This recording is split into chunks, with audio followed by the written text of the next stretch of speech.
Hello and welcome back. Another edition of the Sunday Driver brought to you by United by Cars. Do hope that you've liked and subscribed, hit that bell icon and all that lovely good stuff. It's free, you know. In 2019 I drove the North Coast 500 in a Golf diesel, and I came away knowing one thing above all else. The northwest coast of Scotland is the bit I had to go back for. The whole route has its moments, of course it does, but the northwest coast is the jewel in the crown, the bit that gets under your skin, the bit you find yourself thinking about years later, dropping down from mountains to blue lagoons that could be in the Med somewhere. So this time I went back, 5 days, 1,500 miles, the Lake District, Kylesku, Skye, Hardknot, Rhinos passes, one deeply unreasonable AMG estate. The question is simple enough. Could a CLS63 AMG shooting brake be the world's grandest tourer? Let's get into it.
Morning, ladies and gentlemen. All packed, ready to go.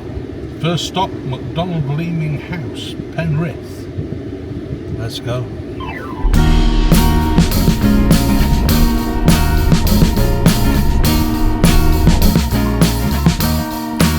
I am waiting for a bus at the end of the night, under street lamp, bent face flamed by the light. I'm going away, I'm going away, I'm going away.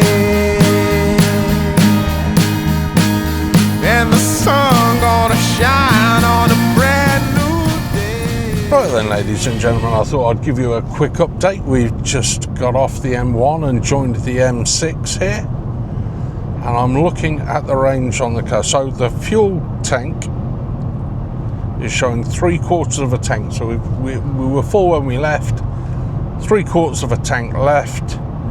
Distance left in terms of how far we can go before empty, according to the computer, 359 miles. And from the start, i.e. when we left today, we've averaged 61 miles per hour and 27.2 miles to the gallon. So in terms of fuel economy, I'm pretty sure you'll agree that's pretty damn good. I'm happy enough with it anyway. Beautiful day, barely a cloud in the sky. Traffic's been relatively kind to us, not been too bad at all. We have, according to the sat-nav, 208 miles left to go on this leg of the journey, and Katie, touch wood, is behaving impeccably. Beautifully cooled and air conditioned, cooled seats. Get myself a quick massage here. Oh, bliss. Catch you later.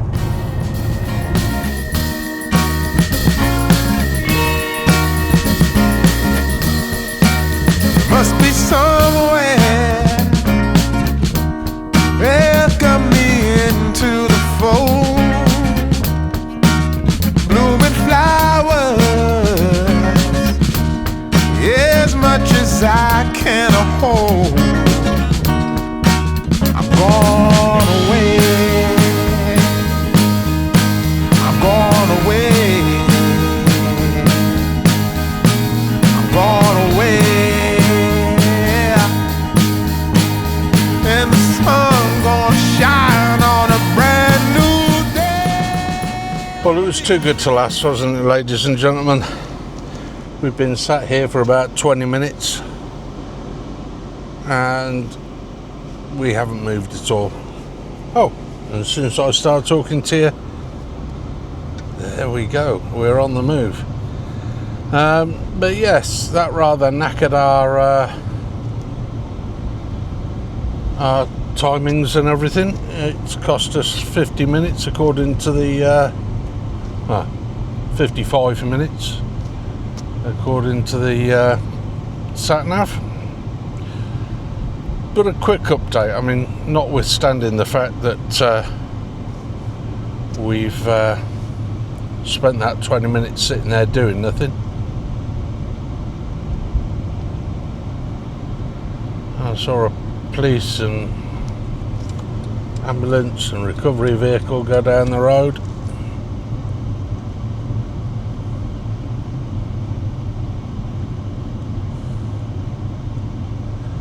So clearly there has been an accident. But notwithstanding all of that, just a quick update on the stats. It has dropped our fuel consumption, which we were doing 26.7 miles to the gallon. We're now down to 25.3, and the average speed has dropped from about 65 before we stopped to 53 miles per hour, and that's having covered 176 miles, and we've been on the road for a total of 3 hours and 18 minutes now. Onwards and upwards. A brand new day for love. Brand new day for me. Brand new day for love. Yeah, I'm motorboating.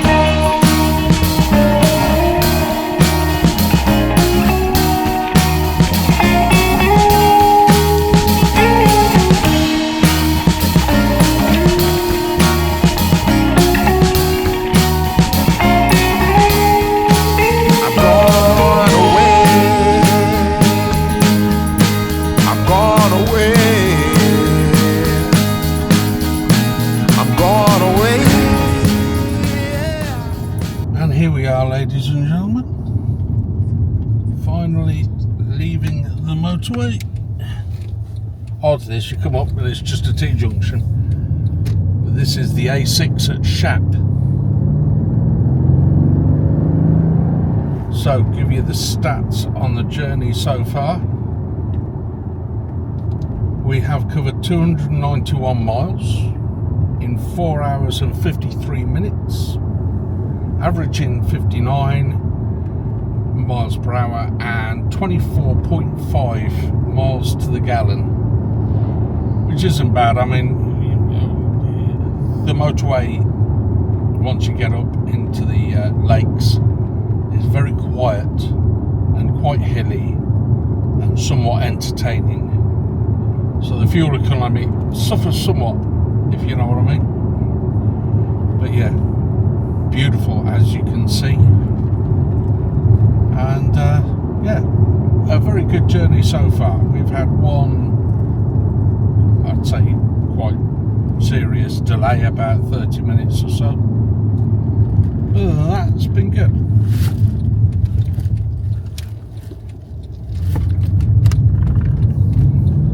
We are 18 miles from the hotel we're stopping in tonight, which is Leeming House. We'll catch up when we get there. Then the sun gonna shine on a brand new day for me, a brand new day for love, brand new day for me, brand new day for love, brand new day for me, brand new day for love, brand new day for me, brand new day for love. Destination for your convenience.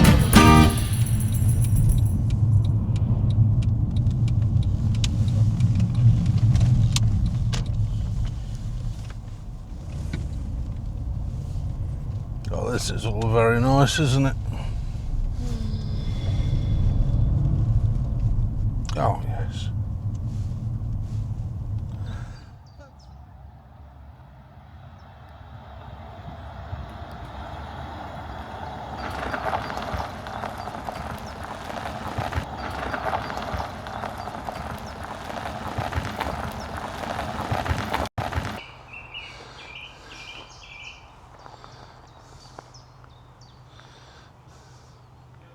Here we are, McDonald Leeming House. This is the hotel for tonight. Our room has its own little patio area, garden access, as you can see, and a short walk up here brings us to a footpath to the lake. And this is on Ullswater. You can see beautiful, beautiful grounds here.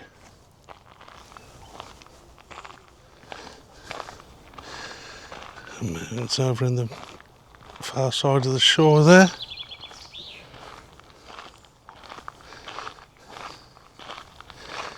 Absolutely gorgeous.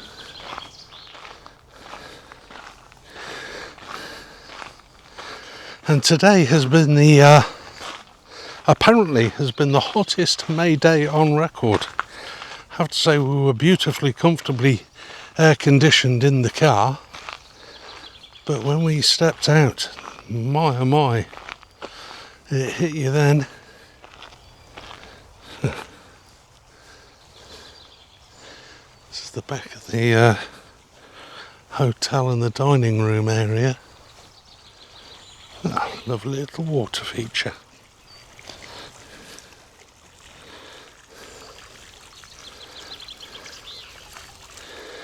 Look at that. So you get your own private little lake whilst overlooking Ullswater.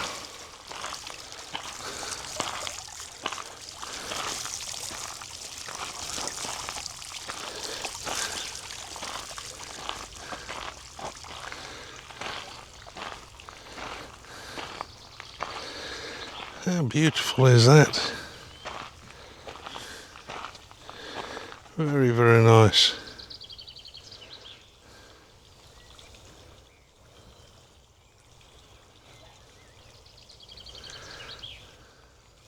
Boat on the far side of the lake there. Beautiful gardens and grounds. Very nice, very tranquil, very peaceful.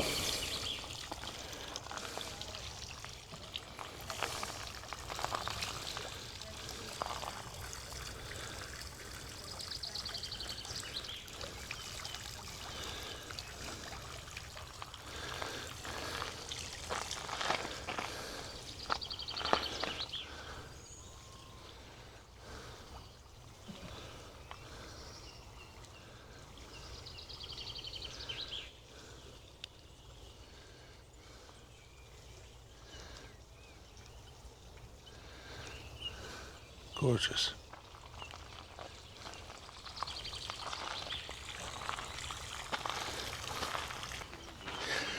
It's showing signs of its age in places. This few signs of disrepair here and there, but it adds to the character.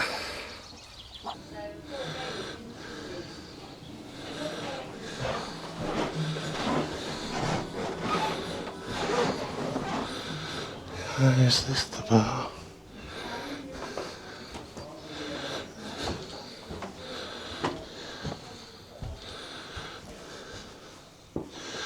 Oh no, this is a nice little sitting room. How lovely is that? But this is smashing on a winter's day. Sitting there with a roaring fire going. Look at that for a picture window. Straight out over the lake. Really nice. Bring you to all the best places.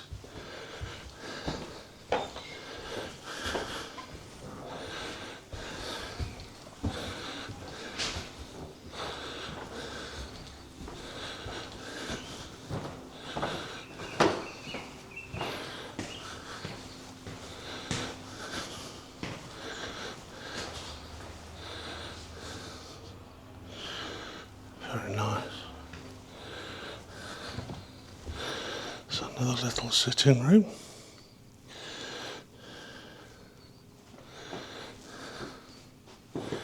Nice.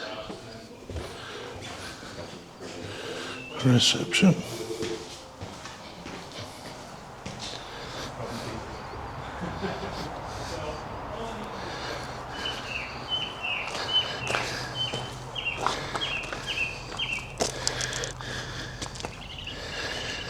And here we find Katie. So I've got fly spattered from the drive up.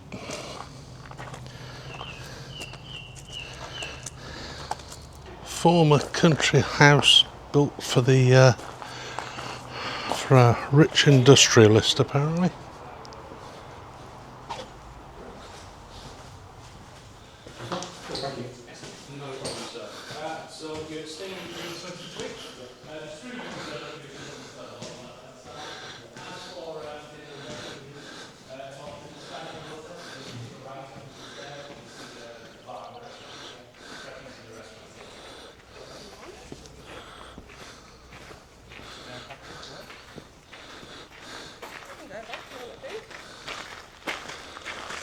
I mean, I'll probably have anything.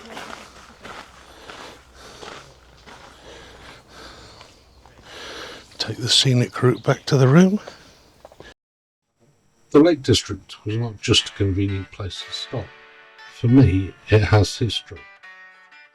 I spent my 40th birthday up here, and I think that was the first time the lakes really got hold of me. Before that, I'd done the Peak District a few times and loved it. But the lakes felt different. Bigger, sharper somehow, with water, the mountains, the sheer rock faces, the weather, all piled up on top of one another. Later, when I was working around Carlisle and West Coast Main Line, I found myself arranging Friday site visits with suspicious regularity. Purely professionally, obviously. Then once the work was done, I'd disappear into the lakes for the weekend. So stopping at Ullswater made sense on more than one level. And there is a serious point here too. If you're heading from London or south of the Midlands basically, to the northwest coast of Scotland, do not try to be a hero and do the whole thing in one hit. You'll ruin it. The motorway miles are not the problem. They're the easy miles in a way. Long, dull, useful and mostly about covering distance, but the roads you actually go all that way for are different. The single track sections, the passes, the blind crests, the sheep, the weather. Those little decisions, the bits that make it all worthwhile. Those are the rewarding ones. But you want to arrive at them ready to enjoy them, not tired, stale and hypnotised from 8 or 9 hours on the motorway. And besides, why would you drive straight past this? A Grand Tour should not feel like being fired out of a logistics camp. It should have chapters, places where you stop, breathe, look around, eat properly, sleep properly. Remember that the road is not just something to be disposed of between home and the destination. Leeming House suited that brief rather well. It's a lovely old country house hotel in a spectacular position above Ullswater, and there is something undeniably appropriate about arriving at a place like this at the end of a day's touring. It's not perfect. Look closely and you'll spot the odd tired corner, a bit of flaky ceiling paint here and there, and signs that time has done its work. But honestly, when the grounds roll down towards one of the most beautiful lakes in England, it is very easy to forgive a few cosmetic imperfections. Dinner that evening was excellent, beautifully cooked, full of flavour, and exactly the sort of meal you'd hope for after a long day on the road. The only slight criticism was that the portions seemed to have attended the modern school of fine dining, where presentation occasionally gets a little ahead of quantity.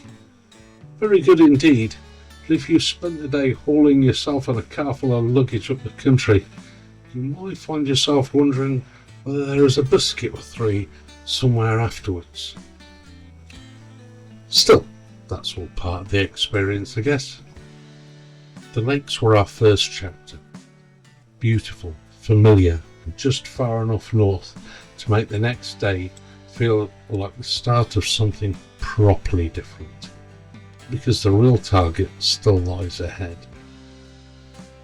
The Highlands, the west coast of Scotland, and Kylesku. So that was the first leg of the long journey north.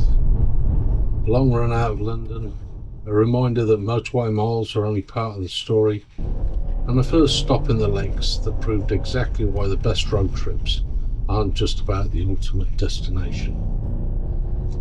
But the real reason for this trip was still ahead. In part 2, we head properly into Scotland. Bigger scenery, better roads, the west coast, and the place I came back for after all these years, Kylesku. And somewhere in all of this, we'll keep asking the same question.